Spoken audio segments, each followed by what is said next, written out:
Welcome to Brave Healer Productions. We are waking the world up to what's possible for healing, one brave word at a time. Did you guys know that there are doctors in the UK prescribing poetry instead of pills for mental health conditions? Oh my gosh, yes. We're going to talk about poetry today. Welcome, everyone. I'm Laura DeFranco, the CEO of Brave Healer Productions, where we are helping the world experience what's possible.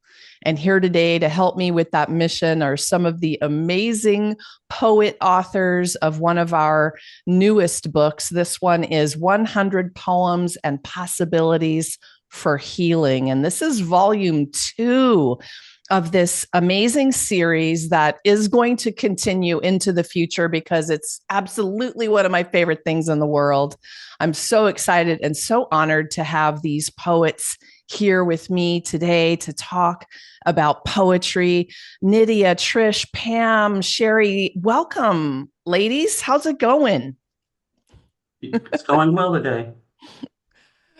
Good. And Sherry, Simply Sherry is the first poet that I am going to introduce you all to today. This is going to be a treat.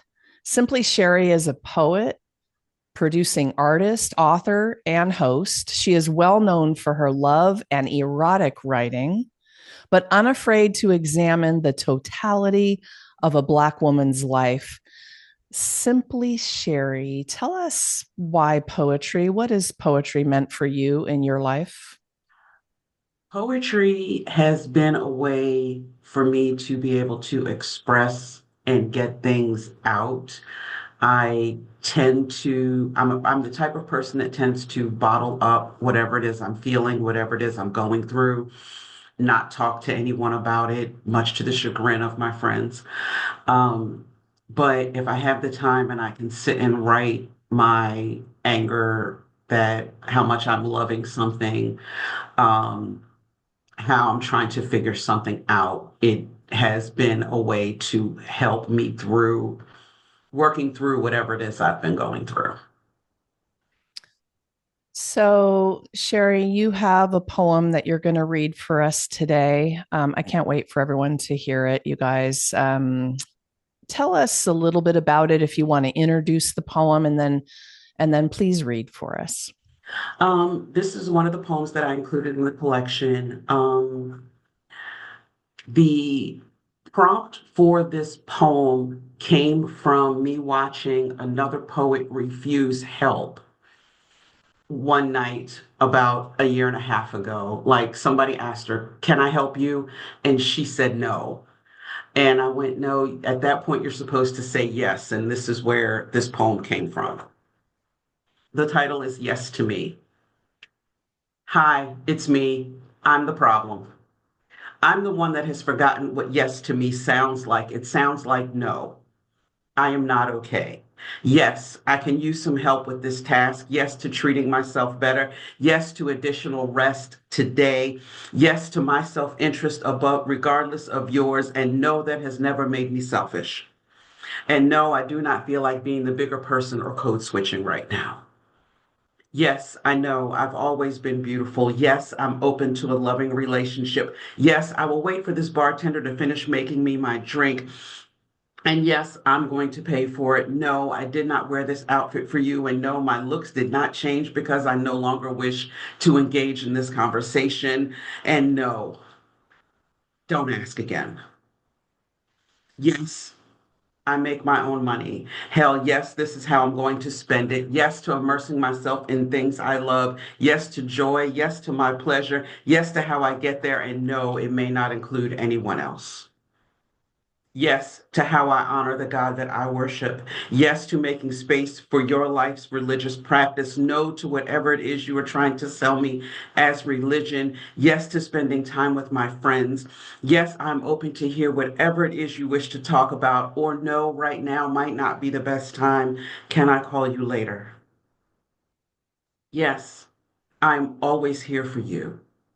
I just need to remember to be there for myself. So sometimes saying no to you is saying yes to me. And if I have to say, oh, hell no, then yes, you have fucked with the right one. I'm going to give you some snaps for that one. Yes. Yes to Thank you. poetry. Yes to Simply Sherry. Mhm. And yes to spoken word.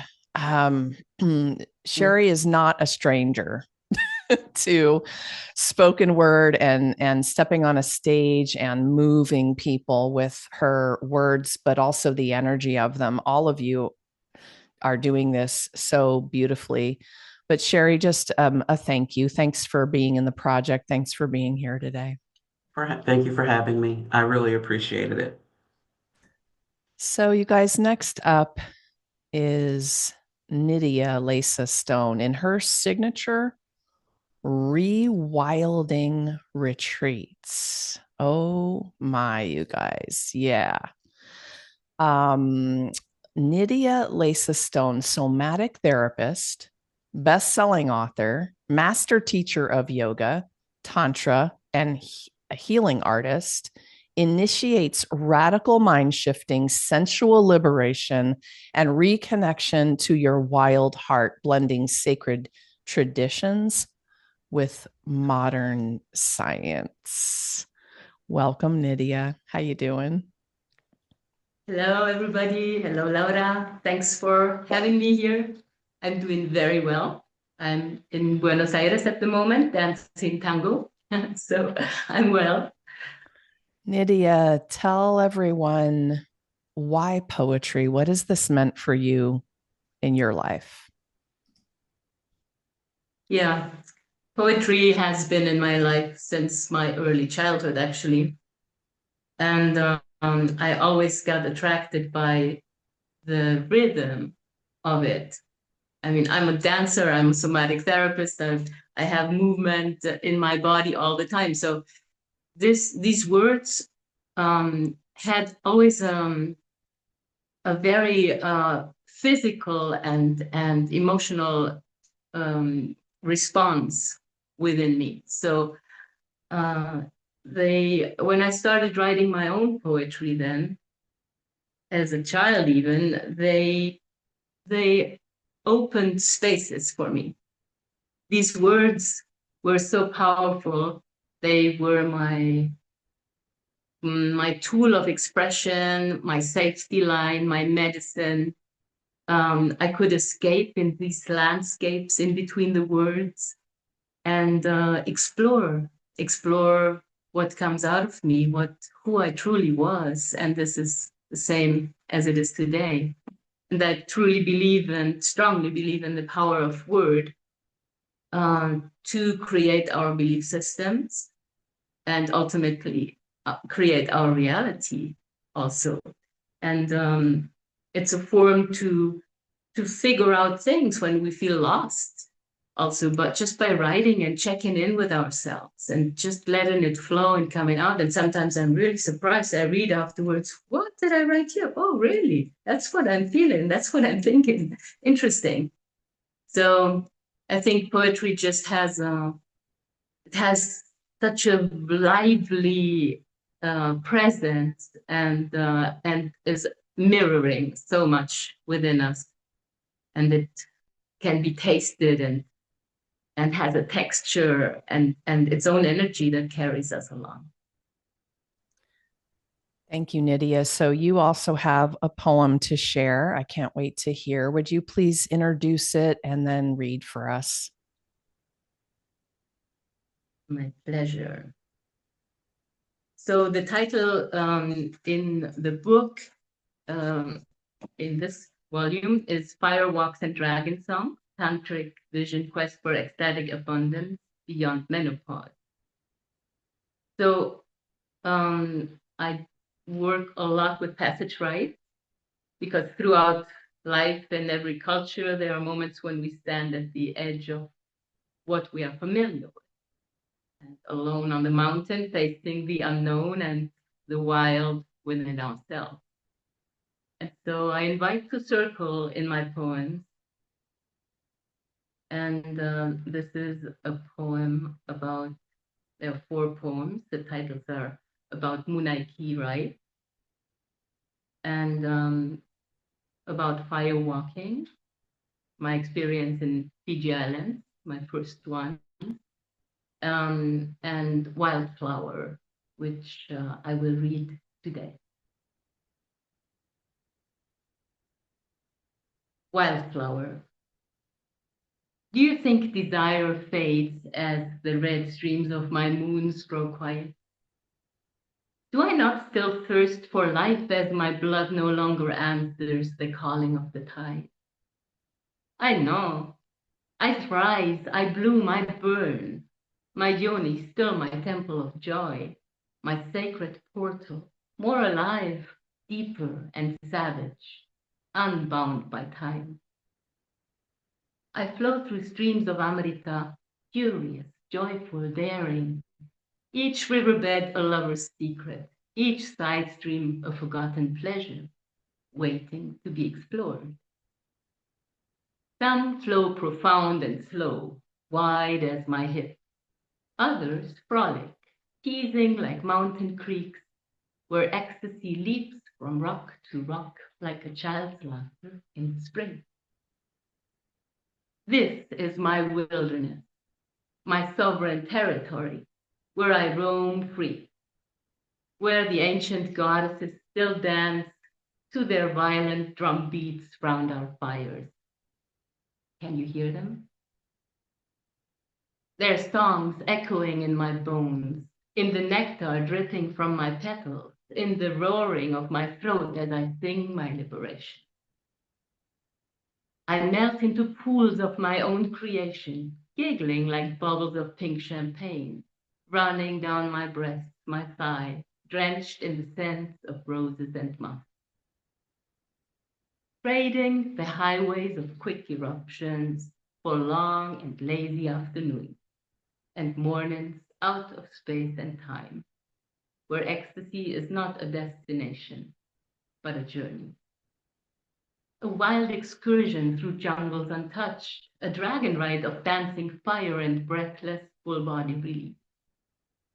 No guilt, no shyness, only the pulse of pleasure, the truth of the moment, the raw, untamed joy of this flesh, of this body I call home. No longer bound by fear or chains, I unlocked the chastity belts they tried to shackle me with. Their sermons of shame, their cold little gods, while my goddesses sit with Lilith, sipping tea, waiting for me to remember, to return to the knowing. My body, my world in liquid motion, each breath a ripple, each touch a spark, delicious storm causing my cosmos to tremble. Spellbound, I rise. My lips burn with the kiss of life itself.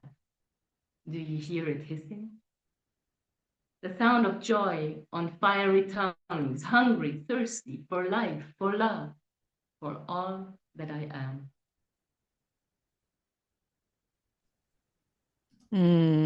Thank you for that gorgeousness.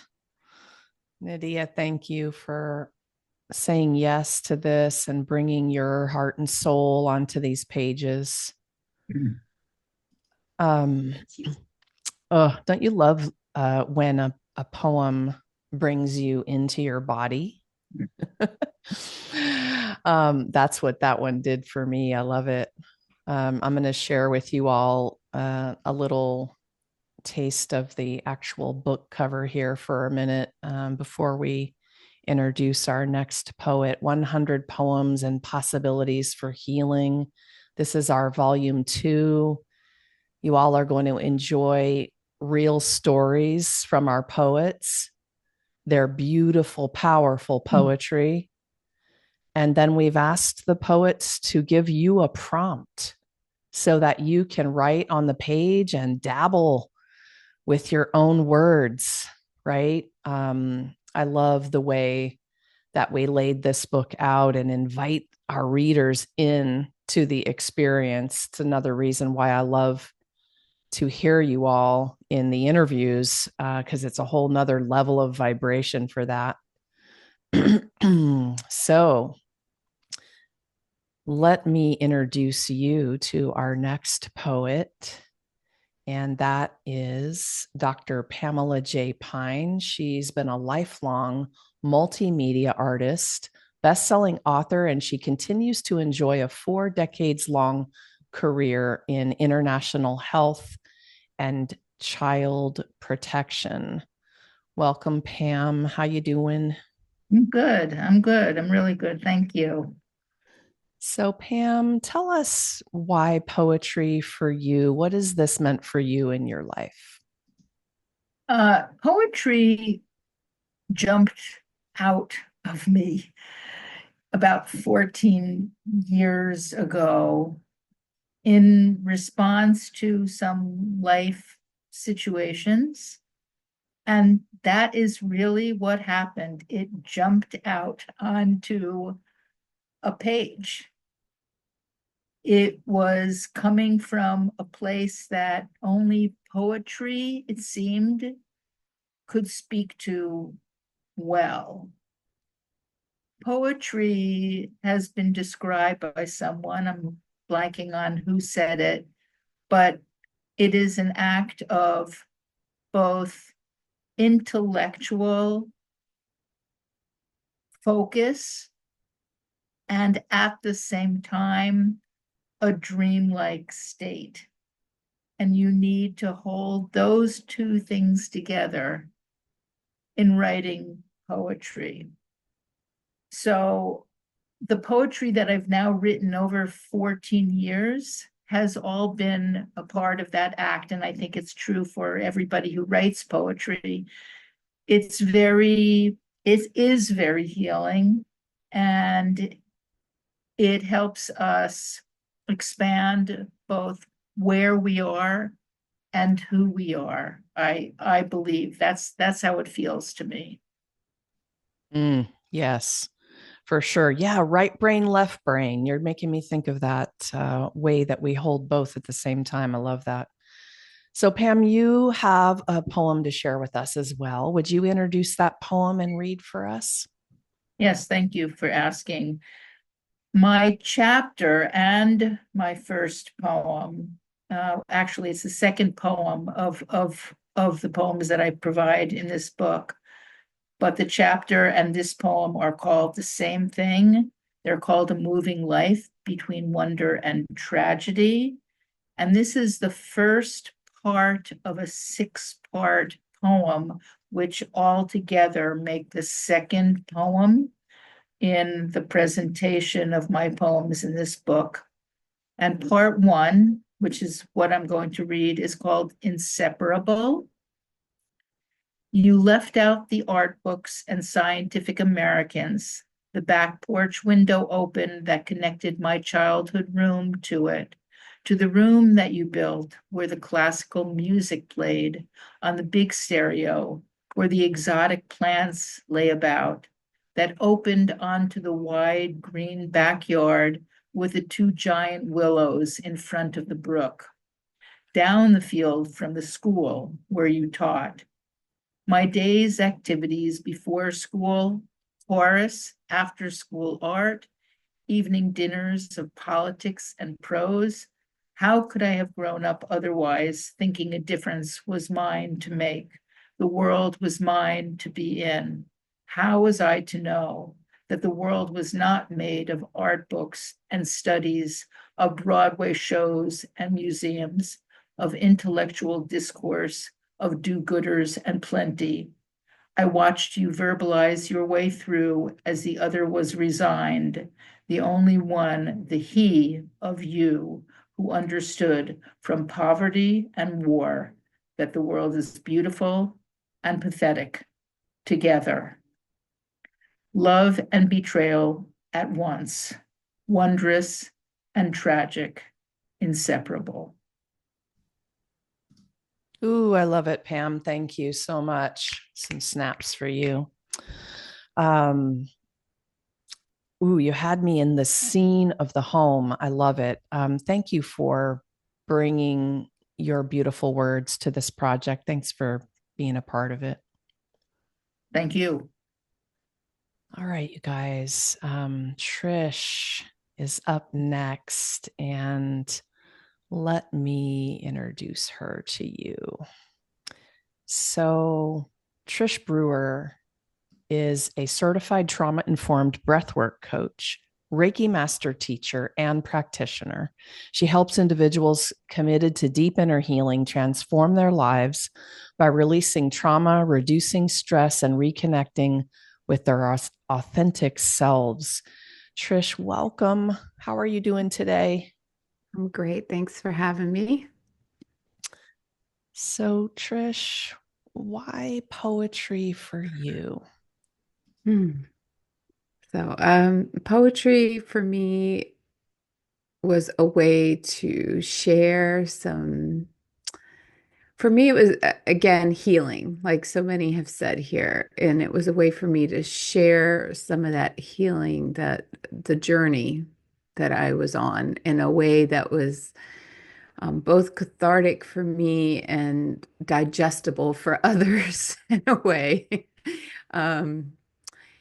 And I've always loved reading poetry. I loved, I enjoyed it. I loved writing, but kind of kept all of that to myself.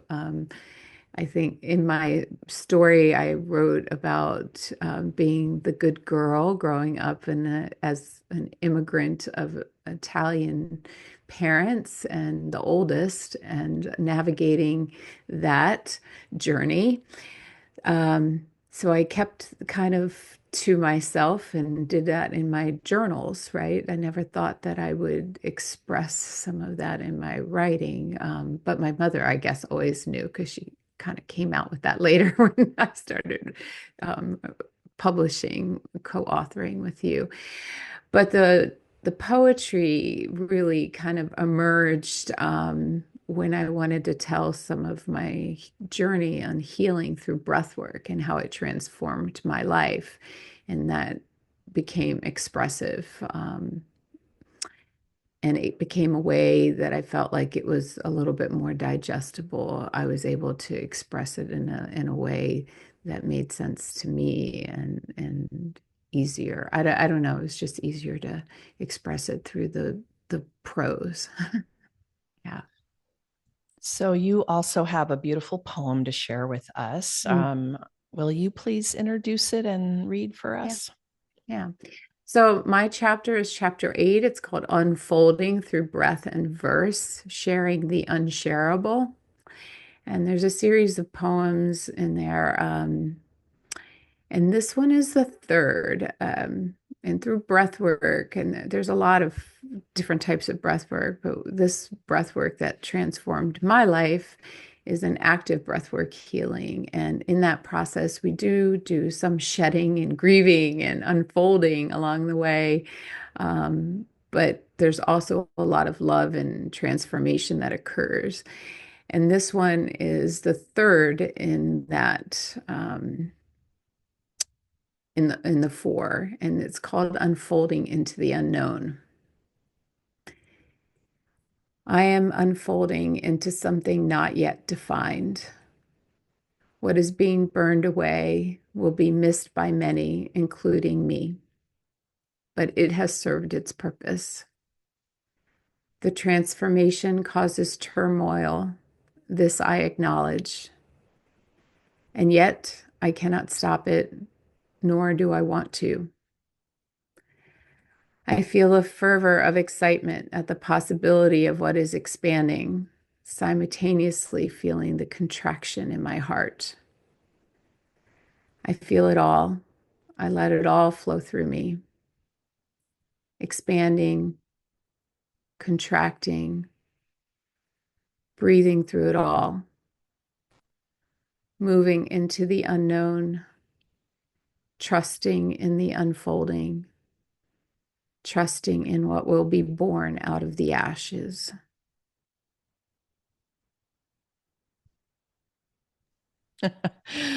Trish is one of those ones where I was like, okay, could you just keep like, come, I could just say wanted more of that. Thank you, Trish. Trish, it was beautiful. Was anyone else breathing with me as well? Yeah. Ah, so good. Thank you for being here, Trish, and for saying yes to this project. A Thanks huge for having me. thanks to all of you. Again, I can't express the amount of gratitude I feel for all of you coming together, supporting each other, and just stepping up to the challenge, because I didn't only ask you for poems, I asked you for a story that was vulnerable and real. And you all said okay to that and did it in such beautiful ways, because I want people to get to know the poet. And we do that through your poetry, yes. But when you're sharing a story of your real life and what got you to poetry, I just think that that was so powerful. And I'm so grateful to all of you for doing that. So I have a question now for all of you. Nydia, I'm going to start with you. What is the most important thing you want our listeners and readers to know about poetry?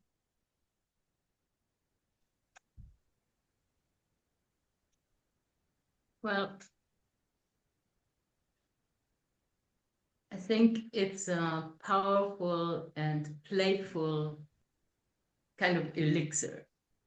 I actually expressed in the volume 1 of 100 Poems, I expressed my love and for poetry and what I believe it can do for us. For this time, maybe I would just say, okay, be uncensored. Let poetry just flow out of you. And take its own language and rhythm and form. And maybe I just read the prompt I put in the book this time. That might bring it in. Just looking for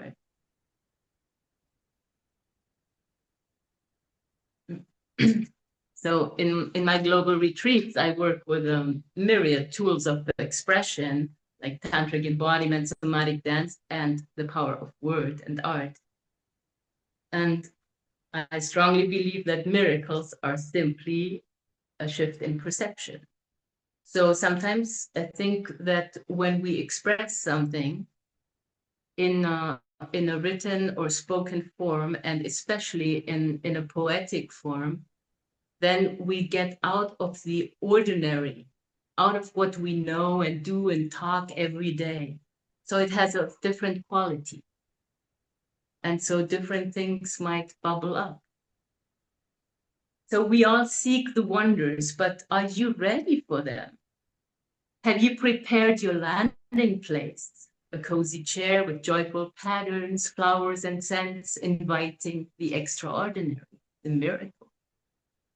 Or can these blessings only glimmer through the curtains of your tears, cutting their feet on shards of broken dreams on the dance floor of your life? For centuries, pick up the broom, dust off your wings, speak your deepest heart's desire. Yes, I'm ready for miracles to land in my life. My heart is growing dragon wings. And these are the shards and limiting beliefs I'll sweep off my floor right now. I'm calling in these blessings to dance life in ecstatic abundance and joy.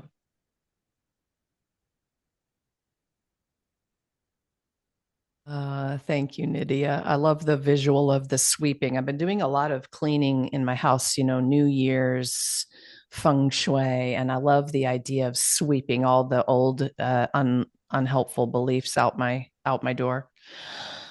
Pam, what's the most important thing you want people to know about poetry? Let me get you to unmute, girl. Sorry about that. Okay. It comes from a very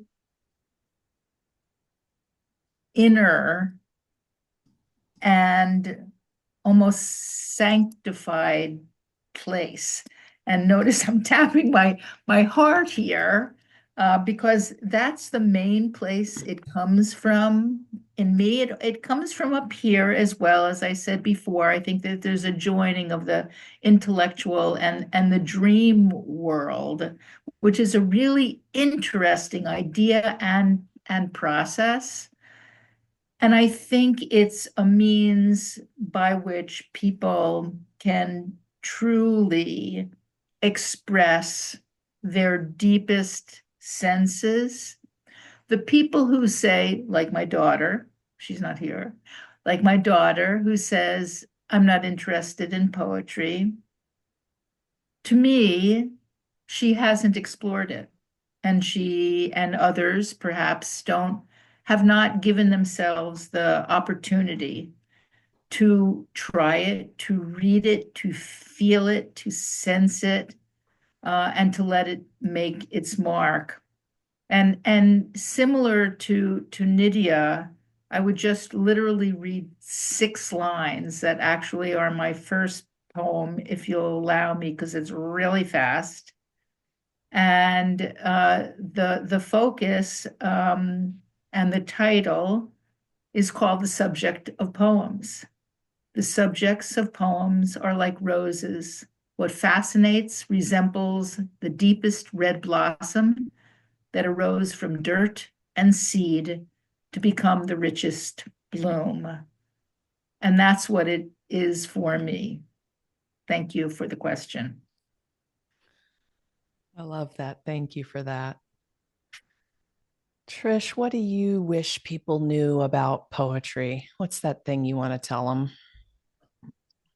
There's not one way to do it.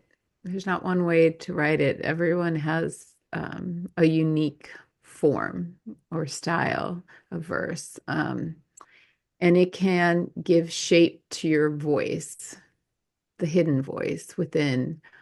And it's a really great way to process any type of, I think you put it in the email that you sent out, Laura. It's a really great way to process some of the trauma you've been going through, things that you're not ready to verbally express in some ways.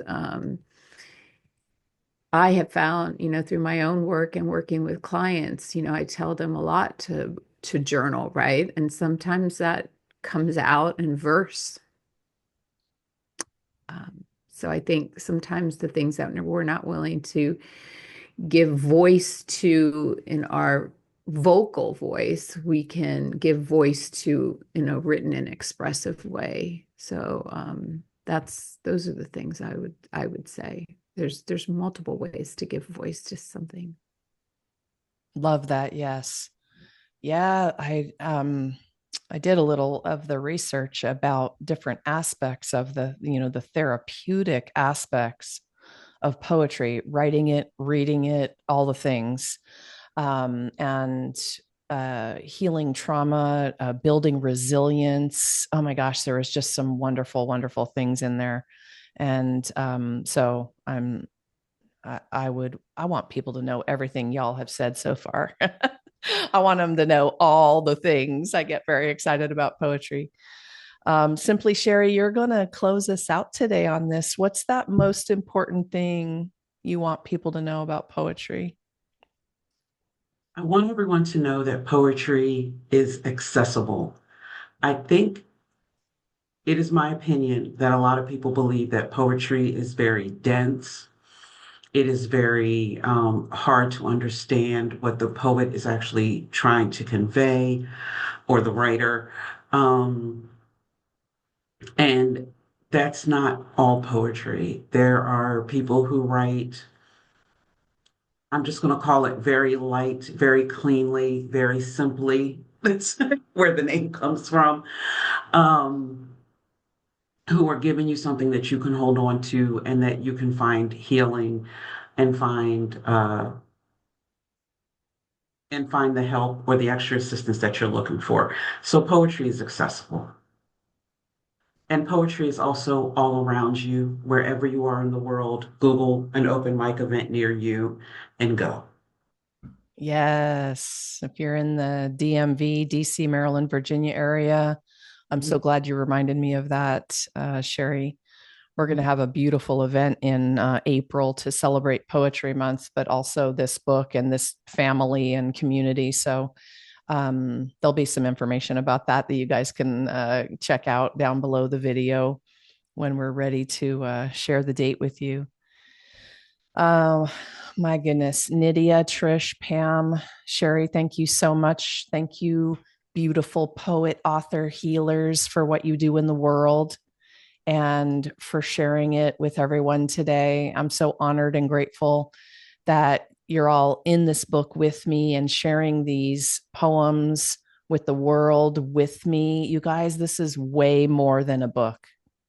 This is an incredibly generous community of experts who want to help you by grabbing your hand. So drop down below the video. All of our beautiful poets here today, I've hooked you up with their bio and the link where you can go explore what they're up to. Please do that. Again, a lot of gratitude. I'm so honored to be here with them and know that I'm not doing this alone. Also, the book is ready. Go to Amazon today, you guys. Gift yourself the biggest, amazing gift by buying this book for yourself, maybe a friend in need. You can hop over there. I've got the link below. We're also going to get together for a little book launch party and networking on January 9th with all of our poets. So if you want to come join us on Zoom, I've got information down below about that as well. Lastly, today, everyone, remember your words change the world when you're brave enough to share them. So it is time to be brave. See you next time, everyone.